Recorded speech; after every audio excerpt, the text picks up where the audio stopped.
happened there. Uh, for a second, uh, I didn't. Uh,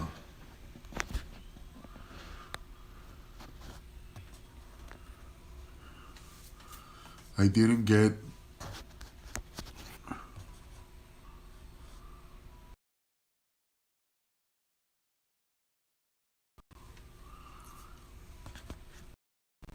All right. So, the Lakers are. I want to talk a few things that have to do. Some have to do with the victory of the Lakers. Some have to do with everything that is going on with the team. I don't know if you heard the rumors that the Lakers are after, uh, you know, Goran Dragic. I don't know if it's true. I'm gonna try to do a video about it. Uh, so the other thing I wanted to talk about is that there was a rumor of a trade, trading Westbrook for, I think it was THT and uh, 2027 first, uh, the draft pick. Um, and uh,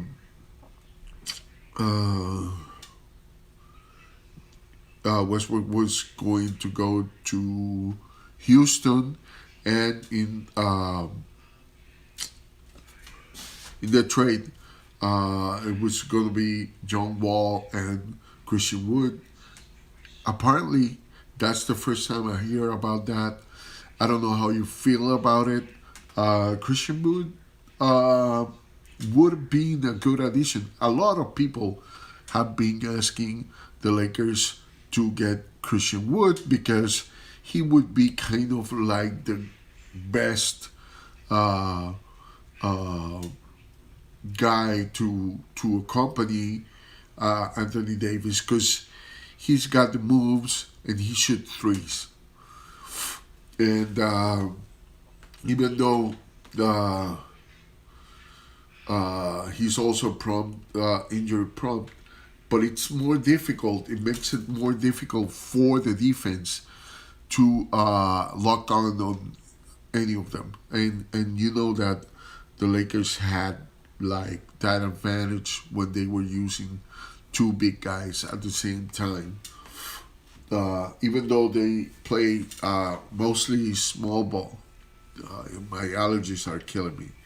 Uh,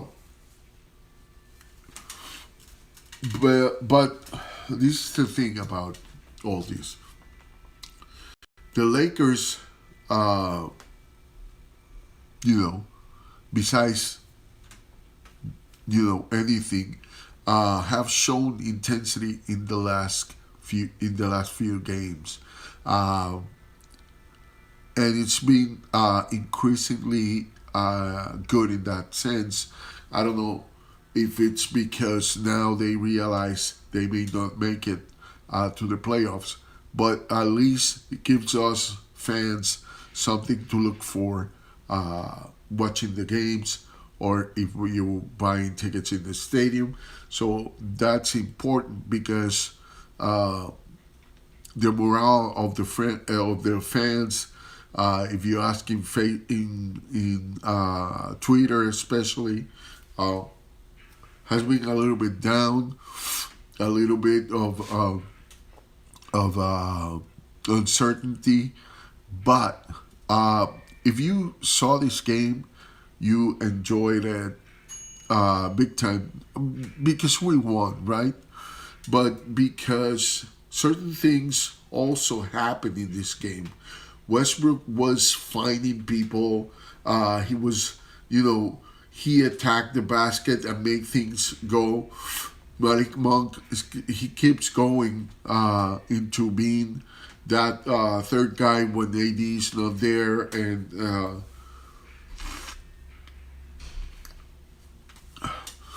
I say that third guy because not because he's not making the points that Westbrook is making. It's because Westbrook overall is doing a lot of other stuff as a point guard should do. Uh, and you gotta admire LeBron with the beast mode that he showed right at the end of the third quarter, and then some on the fourth quarter. Um,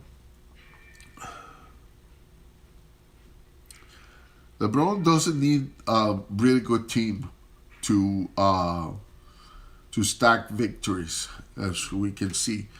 But we gotta say that one of the things with this team is that it's not about the injuries. Like a lot of people say, well, you can't blame the COVID thing or the injuries because every team is passing through that. Is this? There were only, and I'm going to repeat this. There are only 3 players in this team that were in the last one. 3. Everybody else is either back on this team from the championship era, which is right now Dwight Howard only, and everybody else is new to this team. So you can add the injuries to it. You can add the COVID protocols to it. But the main fact is that this team hasn't played with each other. Last year, they didn't. Because the only ones from last year are THT and Anthony Davis and LeBron James. Everybody else is somewhere else. Everybody else from that team that we had last year. That's why there's the thing that there is no excuse there. There is an excuse. This team hasn't played together, really. I mean, not the injuries have to do with it, but the fact that this wasn't the Lakers team last year had to do a lot more. And now they are kind of finding themselves. Now they are kind of understanding that defense is going to get them wherever they need to be. That intensity that Frank Vogel is looking for, you gotta need it if you want to play in the team. And the problem with that is, and I'm going to talk about it in another live or maybe a video. Is that the Lakers are in need of a spark, and I think they are getting it now. They are getting it that even if their offense is not doing the best, it's their defense, that intensity. And I said it on Twitter. If you follow me on Twitter at PerspectiveLog, on Twitter, it's like that, just at PerspectiveLog, right? One of the tweets I made about this game was 2 words: defensive intensity. And that's what described what happened today. And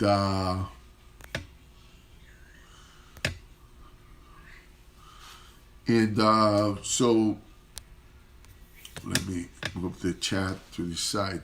So, okay, so this is what it is. What it is. The Lakers are looking to the play-in, and they need to look to the play-in with with a defensive intensity. Now, there is a danger. I said that LeBron is something else. It's like a T-1000, like a Terminator type of, like something inhuman, uh, uh, something else. But at the end of the day, he is human. And I am worried a little bit that he is putting this MVP uh, performance, but his age and end up like crashing or something. And so everybody else have to step up.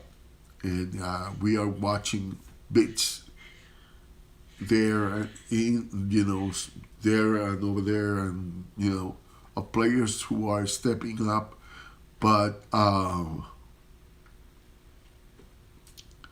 it's just one of my worries, that I don't want LeBron James to get out of gas, and I know he does care about uh, winning championships, going to the finals, that kind of stuff. Uh,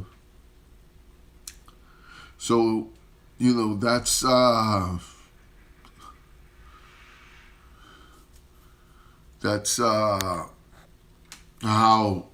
uh,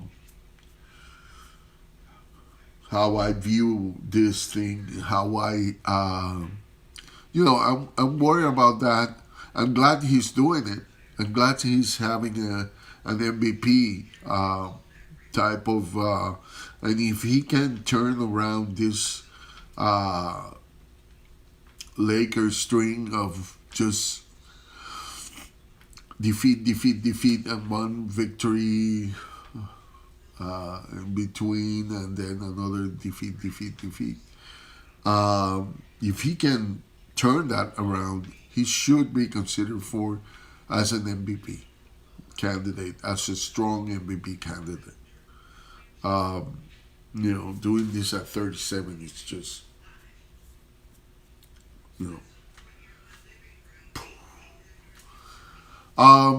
So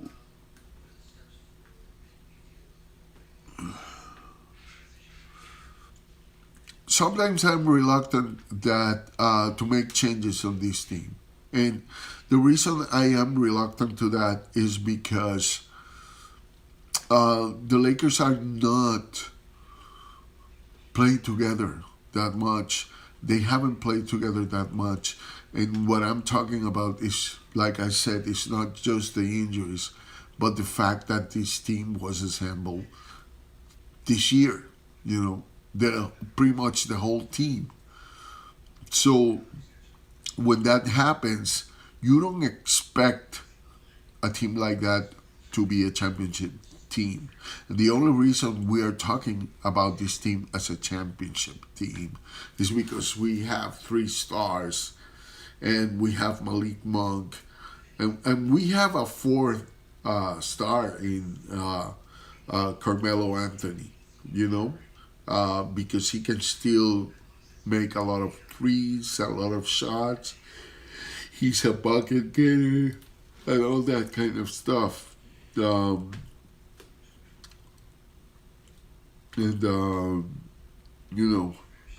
aside from the poor rotations and lack of good offensive schemes of Frank Vogel, at least he is,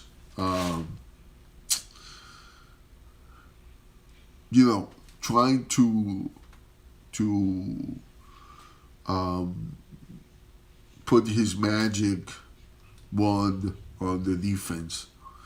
How is he motivating them defensively? Well, he's got that. That is his trademark. You want to play with Frank Vogel, you gotta be defensive minded, and if you're offensive minded, you have to create that offense. And he doesn't like players who do a lot of turnovers. And like if you can manage that and the defense, you'll be able to win with Frank Vogel as a coach. But a lot of that is riding on the defensive intensity, and that's what you see in this game. And it's on and off, but mostly in this game was on at the beginning and at the end. Um, Anthony Davis came out negative from his injury. Is a sprained ankle. It's not anything broken or anything like really that. I mean, it's serious because it's a sprain, but it could have been more serious. If you saw the play where he got hurt, that ankle twist really, really, it was really, really twisting on the fall. And, I'm glad for Anthony Davis that this wasn't a serious injury. Um, uh, you know, uh, I still feel bad for him, but because I'm pretty sure that he's like, oh, not this again, right? So I hope that he comes back with the same intensity that he came back from the last injury, and that he doesn't get frustrated by any of those things. So um, if I don't get questions or remarks on the chat, and sometimes the chat is not working, I'm still, you know, working with my own budget here, and so those things are gonna happen. But I'm just gonna close it right here then, and take care of each other, yourselves, and may God bless you. Go Lakers. Bye bye.